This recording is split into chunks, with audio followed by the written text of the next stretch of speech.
Bienvenue à toutes, à tous. On disait justement en off qu'on faisait du journalisme artisanal avec un résultat professionnel. Ceux qui nous suivent le savent. J'ai le plaisir aujourd'hui d'accueillir Lucie Mandeville. Bonjour Lucie. Bonjour Alexandre. Pour ceux qui ne la connaissent pas, tu es psychologue, professeur d'université. Tu étais professeur d'université au Québec, on reconnaîtra ton accent. Ouais. Tu vis actuellement en Suède, mais tu es plutôt itinérante, comme tu viens de me dire. Tu as écrit de nombreux ouvrages, dont j'en ai deux ici, Le Fou.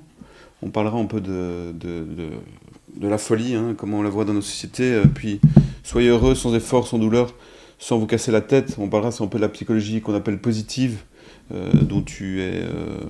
est-ce qu'on peut dire experte? Spécialiste, oui.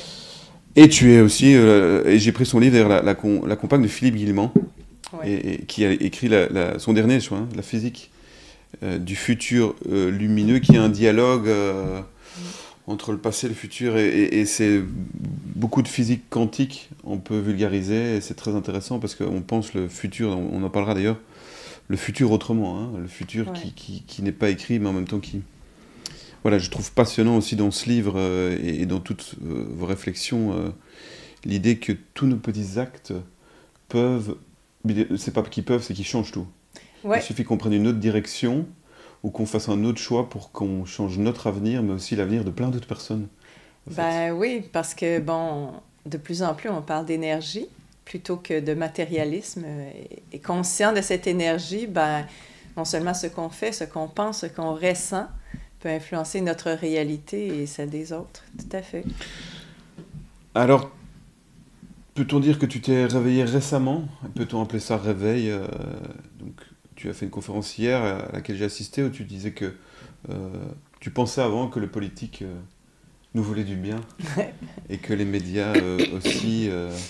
Et je pense que le fait de basculer vers autre chose, de se rendre compte qu'en fait, nous sommes un peu dans un Truman Show, on parlera de la réalité, c'est un changement fondamental. Qu'est-ce qui fait que tu passes d'un moment de prof d'univ qui est habité par les concepts psychologiques traditionnels, pense que le réel qu'on nous présente est la réalité, et tout d'un coup, tu te dis...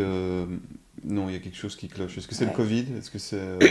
Dans mon cas, c'est le COVID, même si je me rappelle qu'à 20 ans, j'avais aussi une vision assez critique de la société. Après, je suis rentrée dans le moule, si on peut dire. J'ai porté un complet pour enseigner à l'université, pour travailler comme consultante. Et puis avec chez nous, on dit la COVID, mais la COVID, quand elle est arrivée, d'ailleurs, j'arrivais d'Afrique du Sud. J'ai atterri au Québec, et là, quand j'ai vu les gens se tenir à distance, c'est un sentiment d'étrangeté, un peu comme si j'étais dans un Truman Show. D'ailleurs, c'est un terme que j'utilisais dès le départ. Et avec les mesures dites sanitaires, mon réflexe a été soit deux choses. Soit ils n'ont pas consulté de psychologue pour imposer ces mesures qui allaient créer tellement de tort à la population. Soit, après quelques jours, je me suis dit, non, au contraire, ils ont consulté les psychologues parce que c'était vraiment d'utiliser la nature humaine pour transformer cette société, qui était déjà transformée. Là. J'ai dit hier qu'on était domestiqués. On est des animaux domestiqués et c'était un pas de plus vers cette domestication-là, d'imposer des contraintes qui étaient absurde et malsaine. Alors, c'est ça qui m'a réveillée. Puis, je te racontais aussi hors norme qu'à cette époque, tu vois, c'est assez particulier parce que moi, je voulais bien faire comme tout le monde. Alors, j'ai appelé Radio-Canada où je faisais des chroniques avant de partir en Afrique. Et je leur ai proposé mon aide. J'ai dit, il y a quelque chose qui ne va pas, est-ce que je peux aider? Ils ont accepté tout de suite. Et j'ai commencé à faire des chroniques en m'informant de la situation, comment ça se fait, ces mesures, parce que la commande, c'était « aide les gens qui sont confinés ». Et dans mon fort intérieur, je me disais, mais c'est le confinement le problème. Et je passais, je dirais, subtilement cette opinion que j'avais. Et je me souviens, je pense que c'était la 5e semaine, j'ai voulu parler de recherche en psychologie, parce que comme professeur d'université, on fait de la recherche, en parlant des conflits d'intérêts. Et durant l'entrevue, qui était un direct, on m'a traité de complotiste. Et le lendemain, le patron m'appelle pour me dire que j'étais remerciée. Et c'était la même chose, j'écrivais dans un journal, j'écrivais des articles avec toujours cette intention d'aider les gens qui vivaient pour moi une situation de folie, de les aider à s'en sortir. Et à cette époque, il y avait des manifestations contre des lois et j'ai participé à une manifestation et le journal a su et ils m'ont remercié. Alors que, sans doute, que ça plaisait au public, aux auditeurs. Ah, bien sûr. Il n'y a pas eu de plainte, c'est Ah non, il n'y a pas eu de plainte, c'est sûr. Puis je pense que tout le monde le dit. Moi, j'étais quelqu'un de très apprécié et connu puisque je faisais des chroniques parce que j'avais écrit beaucoup sur le bonheur. Il n'y a pas eu de plainte. C'est vraiment... Et je dois dire que, de mon opinion, les gens qui travaillent à la radio, les gens qui travaillent dans les journaux, c'était des gens qui étaient honnêtes. Mais la direction avait sûrement eu un mot d'ordre qu'on ne laisse pas passer ce genre d'informations. Et la raison qu'on a utilisée, c'est tu vas entraîner les gens dans une confusion. Puis on ne pourra pas imposer ces règles-là aussi facilement. Alors on ne veut pas créer cette situation-là. Il vaut mieux pas parler de ça. Tu en parlais hier, hein, ce que tu dis là, c'est vraiment le sentiment, et c'est pas que le Covid, hein, c'est vraiment, le Covid, c'est juste l'apothéose, le summum, mais on les infantilise énormément. Quand on dit il faut pas créer la confusion... C'est incroyable, hein? Tu parlais hier du stade préopératoire de Piaget, oui. Où on raconte des histoires aux enfants et ils y croient, et tu compares les adultes, aujourd'hui, la plupart qui, au fait... croient à tout ce qu'on leur raconte. Ben oui, c'est... Ou font semblant aussi d'y croire. Font semblant, oui. Peut-être qu'ils se racontent une histoire. On pourrait penser qu'il y a... Parce que je reste convaincue qu'à l'intérieur de chacun, il y a une petite voix intérieure qui leur dit... Il y a aussi... Il y a un problème. Il y a quelque chose que je fais que je ne devrais pas faire, mais il y a tellement de, je disais, divertissement en ce moment. On attire l'attention des gens vers autre chose que la réalité et cette petite voix-là. Et quand j'ai parlé du stade préopératoire, c'est qu'avec les représentations virtuelles, tous ces instruments qu'on utilise et qui nous excluent de la réalité physique comme de la rencontre qu'on a, toi et moi, il y a les écrans, d'abord de télévision, d'ordinateur, les téléphones. Ces représentations virtuelles font que la population adulte se ramène, est ramenée à un stade préopératoire. Avant 2 ans, c'est l'étape où l'enfant ne fait pas différence entre l'histoire qui est racontée et la réalité. Et quand j'entends les gens parler, peu importe l'opinion qu'ils ont sur la situation actuelle, ils rapportent ce qui est raconté dans ces médias-là. Ils ne parlent pas de leur opinion, de leur observation. Alors tu vois, c'est ce que j'observe. On a infantilisé les gens parce qu'on a forcé la société à revenir à ce stade-là. Et justement, peu importe la vérité ou bien une opinion qui est tirée de la réalité qu'on essaie de partager avec quelqu'un, eh bien, elle a moins de valeur que ce qui est rapporté dans les médias. Et je donnais l'exemple de mon collègue à l'université. Oui, ça c'est exceptionnel. C'est particulier parce que à cette époque, tu vois, je suis une curieuse, alors je me suis retrouvée en Suède parce que justement, avec ces recherches que je faisais, j'ai compris qu'en Suède, ils avaient, je dirais, pris des décisions différentes de la plupart des pays occidentaux en n'imposant pas ces mesures, mais en les recommandant. Et donc, il n'y avait pas de policiers pour donner des amendes. Et là, je suis là, en Suède, à montrer des images, des vidéos de ce qui se passe, et entre autres du fait qu'on n'a pas de masque en Suède. Il n'y avait pas de masque, les enfants étaient à l'école sans problème. Et je montrais ces images-là pour convaincre, pour montrer que c'est comme ça que ça se passe. Et je reçois un courriel d'un collègue qui est professeur de psychologie, et il me dit « Lucie, tu mens, quelque chose comme ça, c'est un mensonge. Tu mens, et la preuve, voici, je t'envoie un article de la presse dans lequel on parle de la Suède. » Et je ne sais pas si tu comprends, pour moi, je ne sais pas si les gens comprennent, on est rendu là où ce qui est écrit dans la presse vaut plus que ce qui est montré par une personne ordinaire, là, hein, parce que Ouais, donc le discours médiatique a pris dans l'esprit des gens plus d'importance que le réel, en fait. Tout à fait. Ah, c'est pour ça qu'on parle de Truman Show. C'est surréaliste. Donc ils font peut-être aussi tous semblant, en tout cas ce que ne veulent pas les médias, c'est que les gens puissent se dire ensemble, il y a quelque chose qui ne va pas, qu'on puisse les faire réfléchir, parce que la question que nous avions posée en conférence de presse en avril 2020 pendant le Covid à la Première ministre, c'était ça aussi, les conflits d'intérêts. Et on nous a traités de complotistes, alors que ça allait de soi. Quel sens y a-t-il à prendre des mesures et à encourager la vaccination quand ce sont des gens qui travaillent pour Pfizer ou pour... Donc, Chomsky, déjà à l'époque, et Herman avait écrit Manufacturing Consent, Ben oui. la fabrication du consentement. Oui. Et on le fait, tu vois, ce qui m'a intéressé dans ces 4 dernières années, c'est quelles stratégies ils ont pris. Parce que je comprends la réaction des gens qui ne sont pas d'accord avec nous, parce que c'est comme si on avait une vision très sombre de la réalité de ces gens qui décident, qui prennent les décisions et qui contrôlent, entre autres, les médias. Mais je pense qu'on peut aborder les choses un peu différemment, puis en parlant de ces stratégies qui sont utilisées. Alors, de fait, c'est ce que je me suis rendu compte, c'est toujours la même stratégie. Et l'une des stratégies, c'est de faire comme si on le faisait pour le bien des gens. Alors, quand on m'a dit, Lucie, si tu continues à dire ça, tu vas créer un déséquilibre, tu vas entraîner de la confusion. Tu vois, c'est comme si on me disait, on veut prendre soin de la population, n'apporte pas cette information qui est pourtant réelle. Alors, ce semblant, j'en ai parlé, ce semblant d'amour, ce semblant de prendre soin de la population, c'est un peu la perversion narcissique, c'est de dire que les décisions qu'on prend, on les prend pour vous faire du bien, même si, quand on y pense comme il faut, c'est vraiment malsain pour vous. C'est un peu comme accepter pour l'instant d'être maltraité pour votre bien. Et c'est toujours le même pattern. Et on parle de la COVID, du COVID, mais c'était comme ça dans les guerres antérieures. Alors tu vois, c'est vraiment mon travail de réflexion d'avoir essayé de voir comment ils s'y sont pris. Et on pourra en parler si tu veux, là, mais parce que je crois que le besoin qu'on a, c'est de comprendre. Comprendre comment ils ont fait pour nous amener à ce moment qui n'est pas historique parce que ça a toujours été comme ça, là, mais où on répète l'histoire d'avant, où on fait des choses qui n'ont pas de sens. Dans la réalité, ça n'a pas de sens, mais on accepte de les faire en pensant que c'est pour notre bien. Et aussi en se disant, bien, ça va mieux aller. Chez nous, ça va aller mieux plus tard. Okay? Avec cet espoir qu'on maintient dans la population, faites-le pour l'instant parce que plus tard, ça ira mieux. Parce que chez vous, avec Trudeau, c'était particulièrement violent aussi. Hein? C'était, oui, très difficile. Un young global leader aussi, comme Macron ou Alexander De Croo. Ces personnages se ressemblent en passant. C'est quand on regarde, même physiquement, ils se ressemblent.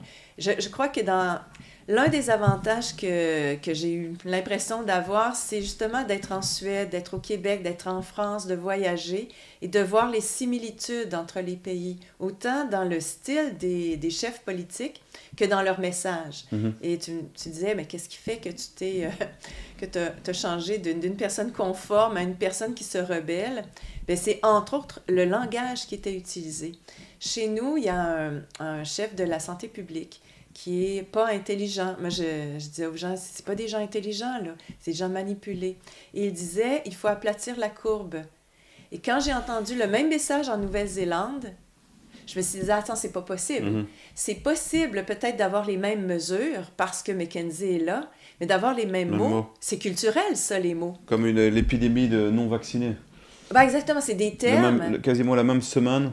Exactement, le même lexique. Alors, tout de suite, j'ai cherché et il est paru quand même un article de la presse chez nous qui parlait de McKenzie. Et tout de suite, j'ai compris, c'est pas ces chefs qui décident, c'est le langage, les stratégies, ils viennent d'ailleurs. Ils sont imposés à peu près au même moment. Et comme on le disait, au Canada, il y a des mesures qui ont été extrêmes. Puis je dirais que c'est plus en termes de temps. La durée, c'est ça qui a fait la différence. C'était les mêmes mesures, mais plus longtemps, c'est comme si on voulait avoir les gens à l'usure. Et puis c'est vrai, moi je retourne au Québec de temps en temps et je vois que le pays a changé et l'état des gens. Les gens ont changé. Ah oui, c'est pas un peu comme ici, on me raconte. Il y a une dépression, il y a une intolérance, une impatience, les gens sont colériques. Violents. Ouais. Alors, tu peux rappeler un peu la métaphore ou l'histoire des poissons dans l'eau, parce qu'on pourrait dire que tu t'es rendu compte que tu étais baigné dans un liquide, comme les poissons. Ouais. Raconte-nous l'histoire des poissons. Puis je commencerai par une des... Parce que j'ai commencé à intervenir, c'est ça, au début, il y a 4 ans, en partageant tout simplement l'étrangeté pour moi de la situation. Et j'ai eu l'impression de vivre un peu comme un bocal. Je commence par ça, OK? Un poisson qui tourne en rond dans un bocal. Et on me dit que si je sors du bocal, je meurs. Et puis mon sentiment et mon expérience, ça a été de sortir du bocal et de me retrouver libre dans un océan. Tu vois, ça, c'était le premier flash que j'ai eu. On ne meurt pas en sortant du bocal. On découvre une vérité, on découvre des connaissances qu'on n'avait pas. Mais ça peut être violent. Et c'est violent dans le sens qu'on a un choc d'abord.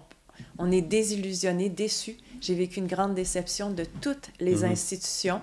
Puis après, on regagne confiance en l'humanité. Mais cette histoire des poissons qui vient de David Foster Wallace, c'est une métaphore qui parle de réalité parce qu'il dit c'est 2 poissons qui nagent dans l'océan, justement, et ils rencontrent un vieux poisson sage qui leur dit « Elle est bonne, l'eau? » Pose une question. Puis là, les poissons ne répondent pas parce qu'ils se disent « Bon, les poissons sages et vieux, ils sont fous, ils s'adressent à n'importe qui. » Mais plus loin, il y a un des 2 poissons qui dit « Après tout, c'est quoi l'eau? Qu'est-ce que c'est l'eau? » Et c'est dans un livre qui s'intitule « C'est de l'eau ». Et quand j'ai lu cette métaphore, pour moi, elle me permettait de parler de la réalité qui est là, mais qu'on ne voit plus parce que notre attention est constamment attirée vers quelque chose qui n'existe pas, qui est le monde non réel dont je parle dans mes conférences, un monde non réel qui nous habite du matin au soir et qui fait en sorte que c'est très laid en passant ce monde non réel. On s'en rend pas compte, on est sous tension tout le temps, on oublie parce qu'on s'habitue. Il y a ce qu'on appelle l'adaptation. L'adaptation, c'est un phénomène qui est humain et qui est de l'ordre des êtres vivants. Mais à côté de ça, il y a tout autour la réalité qui est extraordinaire, qui est si belle, qu'on ne remarque pas, sauf à la fin de notre vie. Oui, on en parlera. Tu parles, avant justement de parler peut-être de certains qui doivent devenir malades pour être heureux. Alors on va parler... On est psychologues tous les deux, donc on connaît... Tu as rappelé cette expérience de l'attention par rapport au gorille, mais aussi, c'est important de parler aussi peut-être de l'anxiété, parce que la peur, c'est ce qui a fait fonctionner le système Covid. Mais rappelons donc cette expérience du gorille qui est incroyable. Moi, je m'étais fait avoir aussi à l'époque. C'est vrai? donc, je te la raconte parce que je disais que le principal ingrédient qui a été utilisé depuis toujours, c'est pas nouveau, là, c'est le divertissement. Et qu'est-ce que c'est le divertissement? C'est attirer l'attention sur autre chose. Exactement. Et dans l'expérience du gorille, on donne une consigne à des gens qui observent une situation. Sur un écran. Sur un écran, mais ça pourrait se faire ça pourrait être vrai, même, n'importe... Même ça peut se faire là, devant toi, là, en réel. Alors, c'est une équipe qui se passe le ballon. Et on demande aux gens, tout simplement, compte le nombre de passes qui se fait. Et les gens sont tellement, je dirais, concentrés vers cette tâche-là qu'ils ne voient pas un gorille, quand même, c'est pas petit, là, un gorille passer. Entre les 2 personnes qui se font une passe avec la balle de basket, il y a un gorille, un type déguisé en gorille qui passe. Et qui s'arrête. En faisant ça! Et puis qui continue la route. Alors, à la fin, on arrête la vidéo, on demande combien de passes. Et puis les gens sont très sérieux, à 16 passes. Et puis on pose la question, et le gorille? Et on dit que la moitié des gens ne voient pas le gorille. Et c'est très parlant parce que c'est ce qui se passe en ce moment. Quand l'attention est portée, et j'ai parlé de la répétition du message. Oui. Covid, et puis maintenant on est dans climat. Je disais, c'est concret. Là, à la radio, il y a que ça. À la radio suédoise en ce moment, il n'y a que climat. Il y a CO2 partout. Et cette répétition crée un état d'hypnose. Parce que je regardais les gens au début de la crise, je me disais, ils sont en transe. Et j'ai aussi observé comment ils s'y ont pris. C'est la même chose, tu vois, cette bande verticale avec le nombre de morts. Je me disais, quand je mets le poste en Australie, je mets le poste en France, c'est la même chose. Et c'est constamment le nombre de morts. Je me dis, c'est un message qui est répété. Et cette répétition, cette attention portée sur Là, c'était la crise, mais c'était la COVID. Mais c'est autrement sans la COVID, c'est autre chose. Là. Ouais, C'est la guerre en Ukraine. Ils sélectionnent parce qu'ils pourraient faire une courbe tous les matins du nombre de morts en Palestine, par exemple. Ils font ça. Les morts palestiniens, ils le font pas, mais donc il y a En des morts, Palestine, mais à Gaza. il y a des morts plus importants que d'autres, c'est ça aussi. Et en plus, voilà, Oh, nous on oui. a interviewé Pierre Chaillot qui nous a montré qu'en fin de compte, il y a eu beaucoup aussi d'inventions autour de ça. Des montages. On a mis tout le monde en mort Covid. Ben exactement, la manipulation, c'est ce qui rend possible les représentations virtuelles.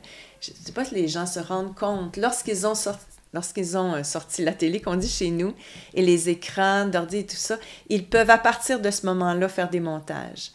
De tout ordre, là. Faire des montages, c'est-à-dire, oui, trafiquer les chiffres. Ben, t'es psychologue, j'étais scientifique, on peut trafiquer les statistiques, on peut trafiquer ce qu'on nous présente, on peut faire carrément des montages. Alors moi, j'ai vu des montages dans les deux camps. Tu vois, dans les deux camps, toujours pour faire ce que tu disais tout à l'heure, peur.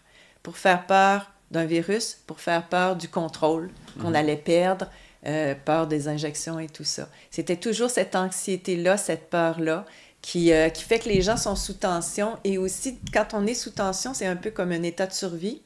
On n'est pas à un stade un petit peu plus élevé de réflexion, d'épanouissement. C'est des choses plus terre-à-terre qui nous importent.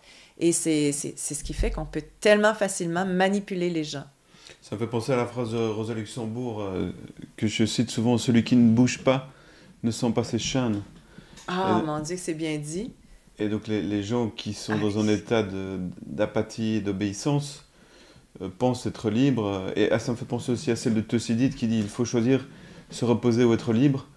Et donc en même temps, quand on décide de sortir du bocal, comme on dit, c'est violent. La métaphore de la caverne est excellente pour ça. Hein, Oui, tout à fait. Ouais, le mythe de la caverne. Mais il y en a qui sortent aussi et qui veulent y revenir. Ah oui, parce que c'est confortable. Je le disais, tu l'as entendu hier, toutes ces analogies pour montrer comment le choix qu'on fait, qui est un choix conscient, mais c'est de retourner vers le confort, vers les compensations, vers la cage, même si la porte est ouverte, parce que c'est tout ce qu'on connaît, attaché à son malheur, mais qui devient un malheur confortable, je dirais. Alors quand les gens ont le sentiment que de redevenir plus authentique, d'aller vers une société qui est plus bienveillante, ça demanderait des efforts. Et je démontre que ce qui demande de l'effort, c'est d'être jour après jour aliéné. C'est ce qu'on est, aliéné. On se lève le matin en faisant des choses qu'un animal même n'accepterait pas de faire. Tu te souviens, j'ai parlé de l'école. L'école, je disais, il faut comprendre que c'est pas facile à dire que c'est facile de changer, mais ça va être long parce que dès l'enfance, on apprend à être un adulte assis sans soumis, bouger. assis sans bouger, à écouter l'autre pendant des heures et des années et des années. Alors, et l'autre, c'est mieux que moi, puisque nous, on est coupé de nos sens. Tu sais, être assis pendant des heures pour un enfant, c'est tellement pas naturel que tu parles d'un choc violent. Ça, c'est un choc violent. Et il apprend donc que l'important, c'est ce que dit mon éducateur, ce n'est pas mes sens. Et on est complètement coupé de nos sens. Et ce qui fait que là, en ce moment, on accepte des choses qui sont insensées. Il y a plein d'absurdités autour de nous. On les accepte comme étant acceptables, comme étant possibles, vraies, alors que, je veux dire, un enfant qui naîtrait sans l'école, moi qui ai été longtemps à l'école, je remets en question cette école. Pas tellement pour Ce type d'école-là, ouais. cette programmation-là, à la fois physique et mentale, parce qu'on a intellectualisé la réalité. Il y a plein de choses qu'on doit apprendre et réapprendre sur la réalité. Puis un des problèmes, c'est d'avoir été exclusivement dans la tête, alors que notre cœur et notre corps, ça fait partie de cette capacité d'être en connexion avec la réalité. Oui, tu as beaucoup parlé de l'intelligence aussi, que l'intelligence n'est pas uniquement... qu'on a pensé l'intelligence de nos sociétés de manière un peu fausse. Intellectuelle. C'est une accumulation de connaissances. C'est le QI et le quotient intellectuel qui est beaucoup remis en question aujourd'hui. Ben oui, mais en même temps, j'observe comme tout le monde que ça change pas facilement. Même les gens qui remettent en question ce qui se passe en ce moment, ils reviennent vers cette idée de l'intelligence et ils reviennent aussi vers cette impression qu'ils ont à savoir beaucoup. Savoir beaucoup, ça a été tellement valorisé, on a intellectualisé des choses qui ne sont pas de l'ordre du mental. Puis c'est pour ça que je trouve important de reparler de l'intelligence. L'intelligence, c'est bien autre chose que ce qu'on apprend à l'école. Et ça, même dans la culture, on ne l'apprend pas, en fait. C'est d'être présent à son corps, à ses sens, et d'écouter quelque chose qui vient, non pas exclusivement ici, mais je montre mon cœur parce que... Et tu sais comment c'était discrédité, le cœur et le corps, même. Discrédité au point que les Africains sont plus en santé physiquement que nous. Là. Et puis, même dans le cœur, il y a sûrement des sociétés plutôt qu'occidentales qui sont plus près de leur cœur. Et en Occident aussi, sans doute, les femmes sont peut-être plus proches de leur sens et de...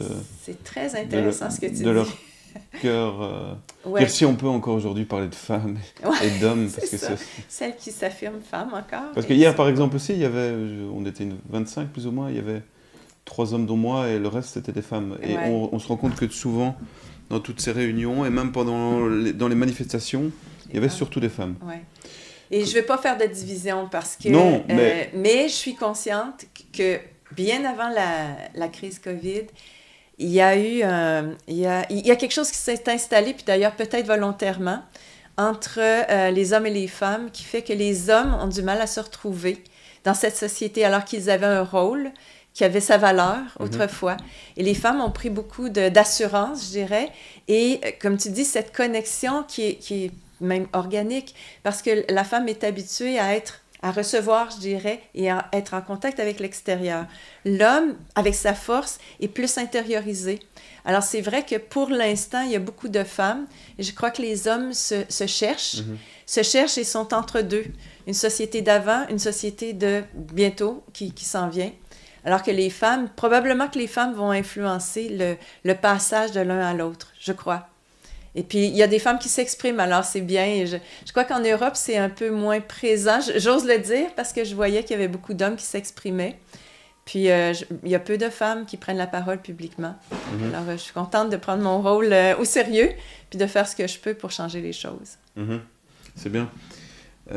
Tu disais hier que la vie a toujours le dernier mot et qu'elle est supérieure aux humains, en fin de compte. Ben oui. Que la vie ne nous appartient pas, en quelque sorte. Elle nous dépasse. Elle nous dépasse. Puis je disais, parce que y a la peur qu'on a, c'est la peur de mourir. Comme si la mort, pour nous, c'était la fin de toute chose. Et on n'a encore une fois pas parlé de cet aspect cyclique qui fait que même si on détruit, bien sûr, un homme, une femme, on détruit un arbre, la vie continue.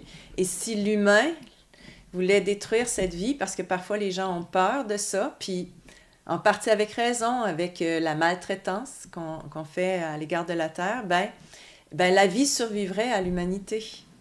Peut-être ce serait bien heureux pour la vie. Alors, je pense qu'il faut réaliser ça, puis prendre notre rôle un peu plus humblement, je dirais. On a un rôle à jouer, mais je parle de nos mains. On a des mains qui sont très habiles par rapport à d'autres animaux, mais peut-être qu'elles peuvent servir à aider cette vie sur Terre.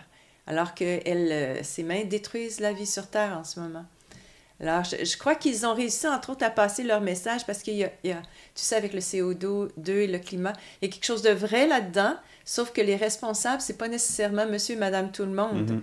C'est, la production, la consommation, tout le système qui a convaincu les gens que leur bonheur reposait sur la voiture qu'ils allaient acheter, là. C'est absurde. On leur a mis ça en tête. Tu as travaillé justement sur des expériences de mort imminente, puisque tu parlais de mort. Qu'est-ce que tu peux en dire Je te disais hier que, bien que c'est pas... tu sais, ma carrière, je l'ai passée en psychologie. Les expériences de mort imminente, c'est pas très en lien avec la psychologie. Mais ils n'aiment pas ça dans les Ils n'aiment pas la psychologie. D'ailleurs, la psychologie, je remets bien en question cette voie qu'a pris la psychologie, une voie matérialiste d'ailleurs. Mais la psychologie, tu as raison, elle a exclu toute forme de spiritualité, ce qui est quand même très paradoxal parce qu'on parle en psychologie des relations, des émotions et tout ça, puis il y a un lien quand même assez direct avec l'âme et tout ce qui est invisible, que je dis immatériel. Alors, à la fin de ma carrière, je me suis intéressée à ces expériences de mort imminente et à la physique quantique. Et dans les expériences de mort imminente, les gens qui meurent cliniquement, temporairement, ils racontent une histoire qui se ressemble. on dit, ils montent, ils sortent de leur corps, leur esprit sort de leur corps et contacte la connaissance absolue. Elle fusionne avec la connaissance absolue. Alors, ils racontent des choses sur le temps, sur l'espace, sur notre vie terrestre comme étant un rêve qui disparaît un peu comme un rêve nocturne. Et toutes ces informations qui peuvent pas être... on ne peut plus dire que ces expériences de mort imminente, elles ne sont pas vraies, puisqu'il y en a tellement. Tu vois, il faut les considérer comme un éclairage sur notre vie, sur la vie terrestre. Alors, c'est passionnant de comprendre ces expériences-là. Et quand on comprend ça, d'ailleurs, on perd un peu la peur de la mort. Oui, de la on mort. parle d'un sentiment de plénitude aussi. Oui, oui, tout à fait. Les gens sont très bien et ont envie de se laisser complètement aller. Ah oui, et pas qu'ils veulent se suicider, mais Ouais. ils perdent cette peur qu'on a imposée aux gens. Une peur de tout, en fait. De tout. Et ils retrouvent le sens de la vie sur Terre. Et souvent, tu sais, ce qu'ils disent, c'est ma mission, ils reviennent avec une forme de mission. Ma mission, c'est d'aimer plus, par exemple. Tu vois, c'est pas quelque chose qu'on apprend à l'école et c'est vraiment pas quelque chose qu'on valorise. On dit, ma mission, c'est plutôt de faire de l'argent, d'être meilleur que l'autre et s'il faut, de l'écraser pour être meilleur. C'est à l'opposé. Et c'est pour ça que j'ai une grande confiance parce que j'ai parlé du dessin intelligent. Il y a quelque chose qui nous dépasse, qu'on appelle le dessin intelligent, qui est l'intelligence de la vie. Et cette intelligence de la vie, elle est peut-être responsable de ce qui se passe d'ailleurs en ce moment. Ce retour qu'on va, on va vers une plus grande conscience de la réalité, qui est plus, je veux dire, on est en santé. Je veux dire, on nous a mis dans la tête que la maladie, ça prenait une grande place dans notre vie, mais encore une fois, c'est faux. Tu veux dire, c'est le système qui nous rend malades. C'est la cage qui... Exactement. Le système nous rend malade et il en profite. Est-ce qu'on peut dire qu'il en profite? Parce qu'ici, tout ce qui est important, c'est l'argent. Alors que... Il faut soigner pour faire du business. Le soin est devenu du business, quoi. C'est quand même particulier. Et on provoque la maladie pour soigner. On sait tous, hein?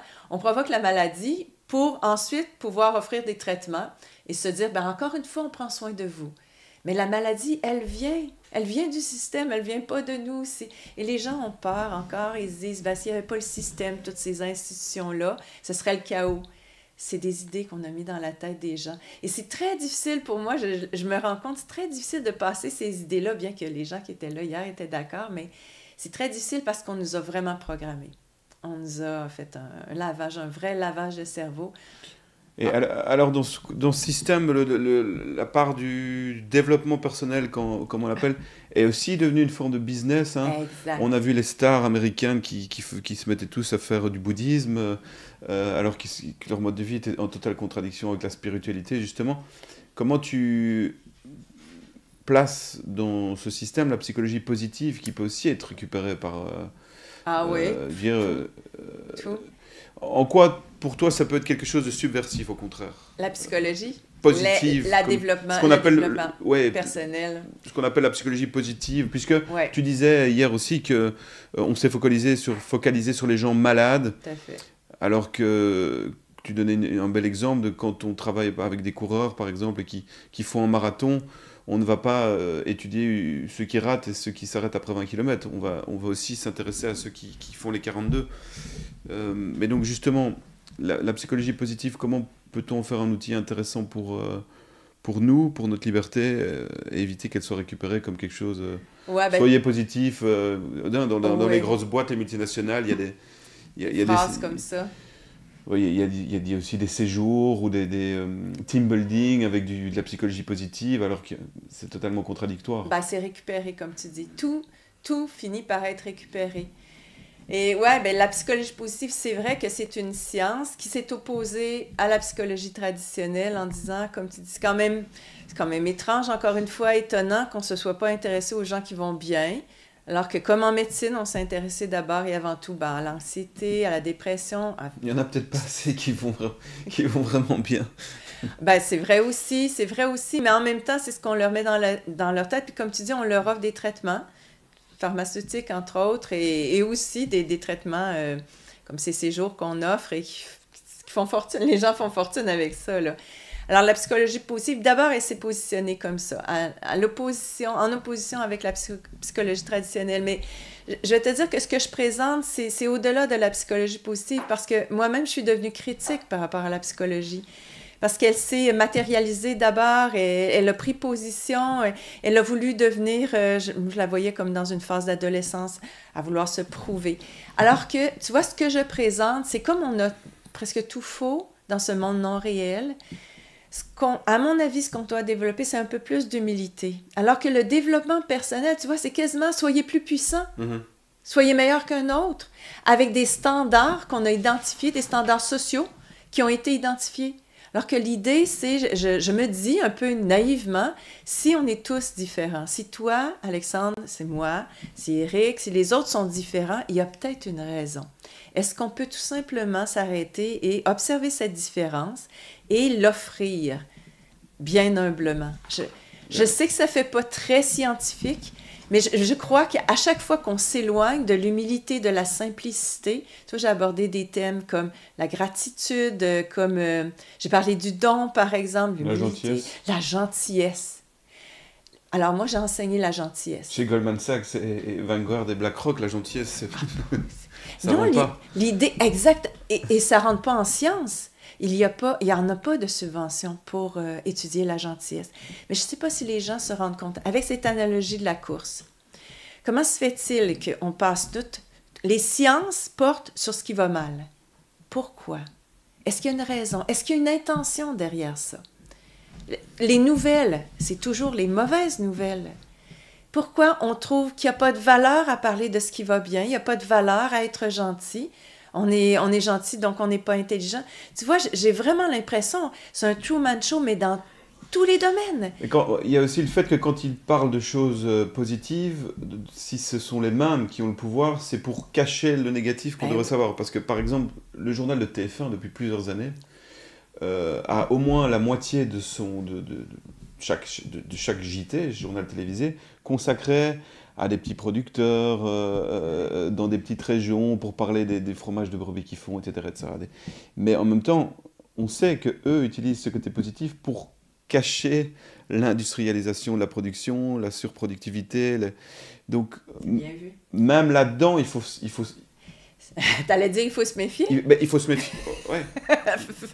Mais regarde, moi je dis soyons plus intelligents. Soyons plus intelligents et voyons. C'est pas l'idée de se méfier, mais voyons comment ils s'y prennent. Puis t'as raison. Écoute, moi, ce qui m'a frappé... il faut plus regarder RTL, déjà, ça, c'est sûr. Déjà, il faut quitter les... Ben, tu sais, c'est un peu paradoxal de dire ça maintenant parce que je crois qu'il y a des gens honnêtes là, qui interviennent dans les médias. Mais oui, il faut s'éloigner, c'est-à-dire passer un peu moins de temps. Mais j'allais dire, j'ai remarqué, tu sais, sur le plan politique, c'est un peu comme sur le plan médiatique. Je me suis dit, comment se fait-il d'abord que les gens, chez nous on dit embarquent ou pognent, à des discours de personnes qui disent ce que vous voulez entendre. C'est pas facile un peu. Les gens, les politiciens, ils savent bien ce que vous voulez entendre. Ils n'ont qu'à dire ce que vous voulez entendre et vous pensez qu'ils sont de votre côté. Je veux dire, c'est ça qui se passe. Les gens sont... Soyons plus intelligents que ce qui est utilisé en ce moment comme intelligence parce qu'ils connaissent la nature humaine. Alors, prenons du recul et ayons du discernement. D'abord, il faut avoir un contact réel avec la personne comme là, j'ai avec toi. OK, je te vois, je peux mieux discerner ce que tu es une bonne. J'ai vu là, tout ton environnement, donc je sais, j'ai confiance. Tu vois, mais l'avantage des médias virtuels, c'est qu'on n'a pas de contact avec ces gens-là. Puis parfois, c'est même pas c'est des comédiens. La plupart, c'est des comédiens, là. Alors, c'est ce que je veux dire, c'est soyons intelligents, regardons, observons les patterns. Je dirais, une des choses qui m'a éveillée, moi, c'est de voir que dans les articles de journaux, par exemple, il y avait toujours la même forme. Mm-hmm. On finissait toujours en vous disant combien de morts il y avait là. Toujours les mêmes patterns, les mêmes procédés. Je ne sais pas si tu as entendu parler de la fenêtre d'Overton. Mm-hmm. Alors, il commence par... il rassemble des scientifiques avec des sarraux pour étudier des phénomènes qui sont non acceptables. Et puis, comme des scientifiques en ont parlé, et après, c'est des témoignages de gens. Des témoignages comme vous et moi, parce qu'ils veulent qu'on se reconnaisse là-dedans. Et après, c'est les lois. Et puis après, on est obligé de respecter ces lois-là. C'est complètement insensé, là. Et puis c'est ce qui se passe avec tous ces phénomènes de genre. J'ai vu ça, je dis, c'est pas nouveau Ouais, d'un an, là. Ah oui, c'est très progressif, comme la grenouille dans le... Alors, soyons intelligents et voyons ces stratégies-là pour cesser d'embarquer dedans et peut-être utiliser les mêmes stratégies, mais positivement. Quand je dis, je crois que j'utilise des stratégies, moi, les mêmes qu'eux, mais pour faire le bien, c'est-à-dire pour faire en sorte que les gens se libèrent d'abord, soient heureux, soient plus heureux. Alors, quand je dis l'humilité, je sais que c'est très confrontant de parler d'humilité parce que c'est pas vers ça qu'on va. Et pourtant, je vous jure que une fois qu'on est libre, une fois qu'on est humble, on est libre. C'est un poids, l'ego. Alors, je pense que les psychologues ont un rôle à jouer. Les psychologues peuvent parler de tout ce qu'ils connaissent pour aider les gens à sortir de ce mauvais spectacle. Et de cette division aussi, parce que le rôle politique, Tellement. c'est-à-dire la fonction politique et médiatique, c'est essentiellement de nous diviser, et aussi qu'on ait peur chacun l'un de l'autre. Hein. On peut rappeler aussi, parce que c'est vrai que la psychologie sociale nous apporte énormément, la self-fulfilling prophecy, ou la prophétie auto-réalisée, dont tu as parlé hier. Donc tu prenais moi comme exemple, si on me pense transphobe et extrémiste, Ouais. on va OK. les gens vont m'approcher Avec méfiance. en se disant, et vont essayer même de confirmer le fait que je suis d'extrême droite, donc vont peut-être créer chez moi un peu d'animosité, d'agressivité, vont dire, ben voilà, J'avais raison, oui, c'est ça. Ouais. J'avais bien raison de penser que c'était un type d'extrême droite. Exact. Alors que s'ils viennent en pensant le contraire, que je suis peut-être quelqu'un de bien, ils vont réagir autrement. Et te créer autrement. Donc il faut une sorte de métaconscience. Exactement. Il faut réfléchir sur nos propres processus de pensée. Il faut s'observer, oui. Il faut s'observer. C'est pour ça que je dis, on est dans une société accélérée, tu vois, alors que je pense qu'on est fait, notre nature est faite pour y aller plus lentement parce qu'il y a l'action, mais il y a aussi le recul, l'observation. Tout à fait. Quand on comprend ça, on retrouve une forme de sérénité. Alors oui, c'est vrai, il y a tellement à apprendre de la psychologie. Bon, on parle pour notre parti, si on peut dire, là, mais... et comme tu le dis, les politiciens, ils ont vraiment... Les politiciens, les médias, toute cette histoire-là qui est, comme je dis, pas nouvelle parce qu'on retrouve les mêmes stratégies dans les guerres antérieures. Ce qui m'a réveillée, moi, c'est de voir les similitudes avec la guerre du Rwanda, quand les médias avaient utilisé le mot « cancre », et maintenant, on utilise le mot « complotiste ». Mais encore une fois, j'ai pris du recul et j'ai réalisé que tous les montages dans les médias sociaux servaient à nous diviser et à détester nos cousins, nos frères, nos parents qui étaient méfiants face à nous parce qu'on disait qu'on était dangereux. Et c'est vraiment c'est un jeu.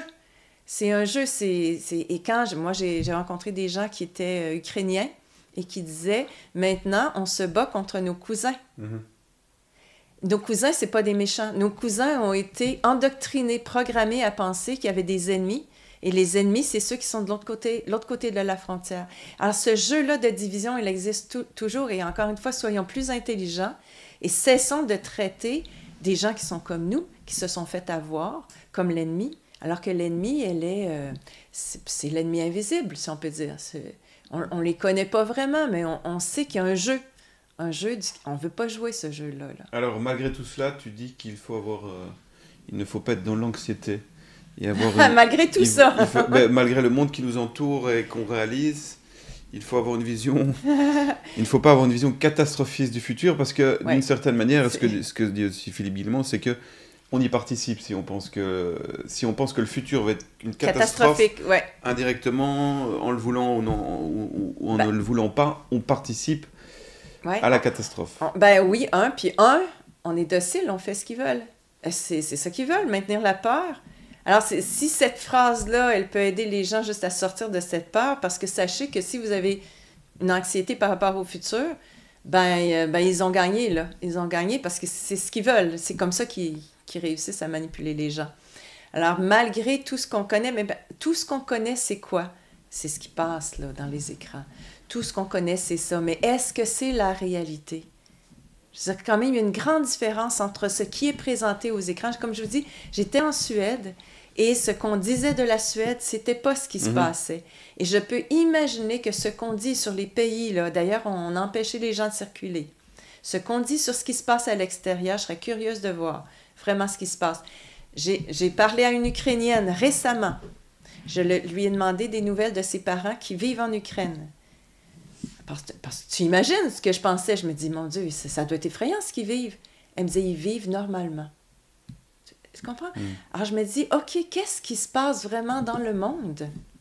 Et ça, c'est une chose. C'est peut-être si on prend un recul puis on se dit peut-être que tout ce qu'on nous présente, c'est en partie faux. Peut-être qu'on peut retrouver un peu de sérénité. Et quand on est dans l'action puis qu'on aide son prochain, je dis ça comme ça, quand on participe comme toi à faire quelque chose de bien, il y a une partie de notre peur et même toute la peur qui part dans l'action. Puis écoutons, on va tous mourir un jour, peut-être bientôt pour certains d'entre nous. Alors de toute façon, c'est la finalité, là. Alors ça ne changera pas grand-chose, hein, de penser avec anxiété qu'on va mourir ou de penser peut-être en étant libéré qu'on va mourir, ben peut-être qu'on apprécie plus et mieux la vie, là. Justement, tu as écrit un livre Malade et heureux, c'est ça, hein? Oui. Point d'interrogation quand même, ouais. Parce que tu as découvert des patients, ou non, c'est même une histoire personnelle. Ouais. Explique-nous. Ben, j'ai écrit ce livre parce que mon père était dans les dernières années de sa vie, donc j'allais à son chevet, comme les membres de ma famille. Et puis, mon père était très optimiste en passant. Et à la fin, c'est lui qui a décidé que cet acharnement thérapeutique cesse. Mais je m'intéressais, et surtout à partir de ce moment-là, je me suis dit, est-ce que la psychologie a quelque chose à apporter à la maladie physique et à ces gens qui souffrent?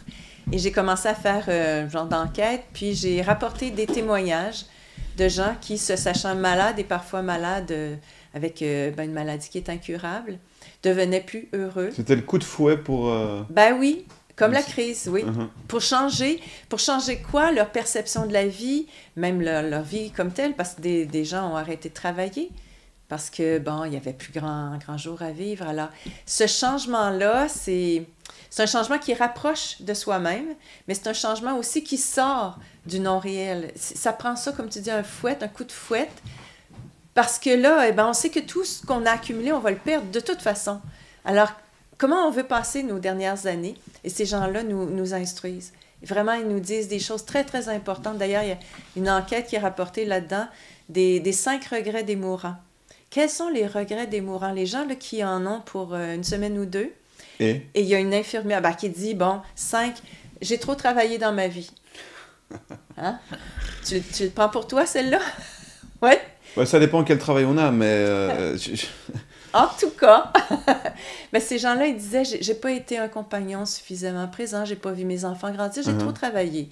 J'ai trop travaillé. Ensuite, je crois j'ai pas choisi le bonheur parce que je suis restée dans mes vieilles pantoufles, c'est une expression, là. J'ai pas osé le changement, justement. Mais des changements qui peuvent être un peu anodins, là. C'est juste essayer quelque chose de différent. J'ai pas gardé contact avec mes vieux copains. Et à ce moment-là, on n'a pas la force pour retrouver ce contact-là. Qu'est-ce qu'il y avait à part ça? Ça m'échappe un peu, là, mais tu vois, c'était des choses assez simples, dans le fond, qui fait qu'on est plus présent à la vie. Oui, il pourrait y avoir aussi, j'ai pas été assez en contact avec la nature ou avec le... Sais-tu qu'il n'y avait pas ça? Mais ça me rappelle que tu m'as dit, j'ai pas dit suffisamment aux gens que je les aimais. J'ai pas dit mes sentiments profonds. J'ai joué un personnage, dans le fond, là. Ça ressemble à ça. Mais la nature, tu vois, ça c'est un des aspects sur lesquels je m'accorde parce que, encore une fois, je ne vais pas diviser parce qu'il y a des gens qui vivent en ville. Mais je ne peux pas m'empêcher de penser que c'est dans notre contact avec la nature qu'on retrouve notre nature humaine et la réalité. Je vois les villes, je les traverse, je les trouve laides et j'admire la nature qui est si belle. Puis on fait partie de la nature. Alors on a choisi d'être entouré par ce contexte. C'est pour ça que le mot environnement est trompeur. Hein. Exactement. Il n'y a pas d'environnement, en fait. Pourquoi tu dis qu'il n'y a pas d'environnement? Parce que quand on parle d'environnement, on est anthropocentré. Tu vois, c'est comme si on en fait partie, en fait. On en fait partie. Ou bien il y a un environnement, mais qui ne nous environne pas, nous, qui environne... Tu vois ce que je veux dire? C'est intéressant. On pourrait se poser la question, qu'est-ce que l'environnement, puis en quoi il est séparé ou la même chose que nous? Parce qu'on le crée aussi, puis on le perçoit. Mais n'empêche qu'il y a des constantes. Quand tu compares une forêt, même s'il y a des individus qui n'aiment pas la forêt, parce que c'est tellement étranger maintenant à eux. Ça leur fait peur. Ça leur fait peur. Moi, je dis, j'ai pas peur dans la forêt, j'ai peur en ville. Mais la ville, si laide soit-elle, est devenue... On a créé des espaces qui sont simili-beaux, là, si on peut dire. Mais c'est fondamentalement pas très beau, là. C'est gris, c'est carré, alors qu'il n'y a pas de carré dans la nature. Tu vois, c'est aussi une réflexion, puis encore une fois, je ne veux pas m'imposer dans mon opinion, mais quand on observe vraiment la nature dans sa couleur, dans sa forme, dans sa complexité, dans son intelligence, on ne peut pas faire autrement qu'être admiratif, là. Et bien que tu sais que l'art s'est transformé, l'art moderne, est-ce que l'art moderne est... On dit que l'art moderne est beau.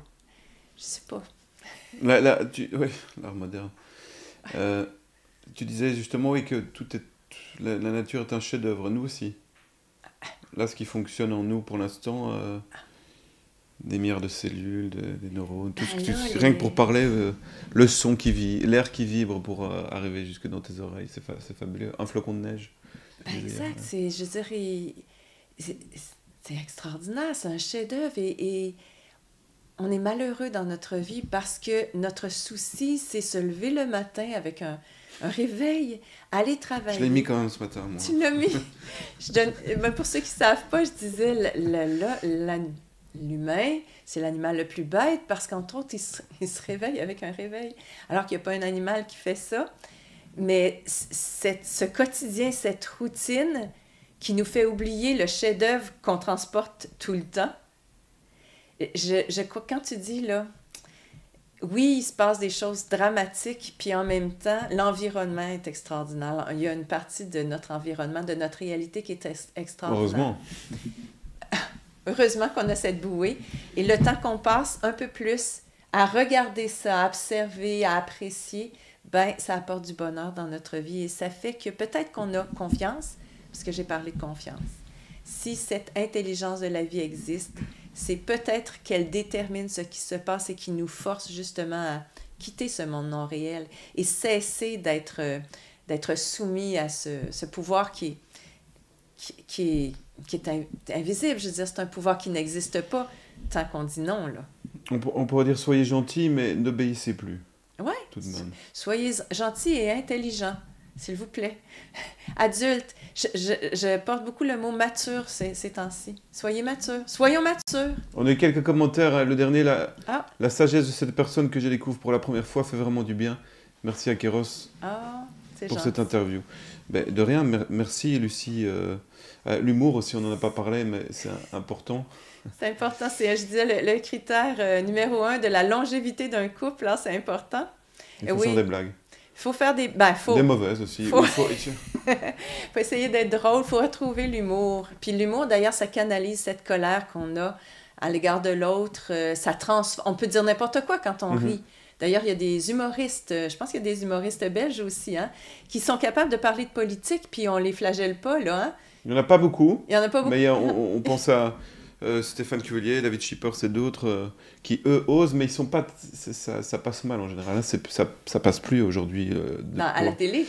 Oui, et puis ils sont catalogués complotistes et mis de côté aussi, hein, même quand c'est sous forme d'humour, parce qu'ils disent l'humour est un bon moyen de faire passer des vérités aussi. Hein. Exactement, mais tu sais quoi, je crois que c'est par l'humour qu'on réussira à aller chercher les gens qui en ce moment hésitent un peu à écouter leur voix intérieure, parce que c'est pas menaçant.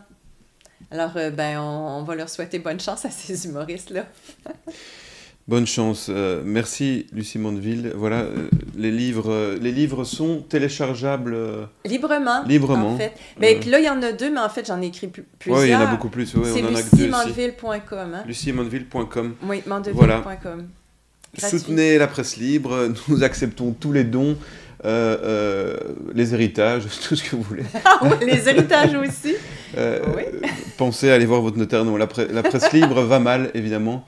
Et donc, si Lucie Mondeville peut parler aujourd'hui, puisque tu l'as dit, hein, au Québec, dans les radios officielles, c'est interdit, puisque ceux qui essaient de chercher la vérité et de respecter la charte de Munich du droit, du devoir de dire la vérité pour respecter le droit que le public a de la connaître, sont vilipendés, rejetés, catalogués. Donc voilà, pour entendre ceux qui essaient de comprendre où on est et d'aller vers un mieux, il faut soutenir la presse libre. Voilà. Merci de nous avoir suivis et à bientôt. Merci à toi.